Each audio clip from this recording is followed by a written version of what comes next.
Si vous avez à valider le niveau de mobilisation de vos ressources et que vous êtes à distance, vous vous dites peut-être, ah, je vais attendre de rencontrer la personne pour prendre de ses nouvelles.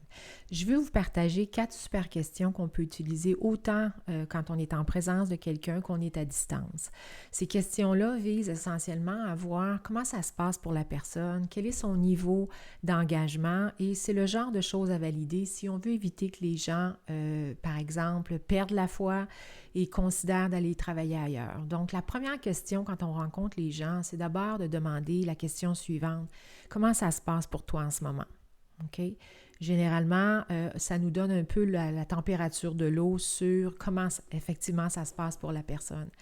La deuxième est de demander, y a-t-il des choses dont tu aurais besoin à ce moment-ci pour mieux faire ton travail?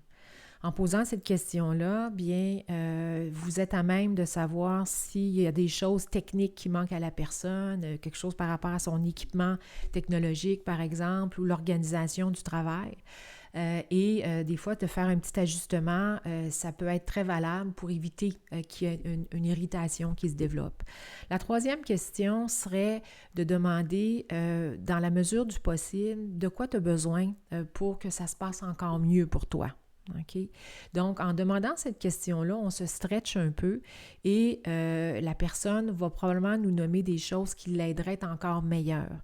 Et on termine avec de quelle manière je peux te supporter dans ce sens-là ou de quelle manière l'organisation peut te supporter dans ce sens-là. Et à ce moment-là, bien, c'est là qu'on aura probablement une conversation sur peut-être des petits ajustements à faire, une formation technique à faire, une demande, par exemple, de communication plus fréquente que cette personne-là veut avoir, par exemple, avec l'équipe. Et de cette manière-là, on évite beaucoup de surprises et on peut voir venir beaucoup plus de cette manière-là. À quelle fréquence on tient cette conversation-là? Je dirais que quand on a une réunion de suivi avec quelqu'un, on peut prendre quelques minutes pour faire un tour d'horizon, notamment sur les 2 premières questions. Et si on voit que ça a l'air un peu... la température de l'eau n'est pas nécessairement au mieux, bien là, ça vaut la peine d'explorer avec les questions suivantes. Donc, 4 questions pour évaluer le niveau d'engagement de vos employés.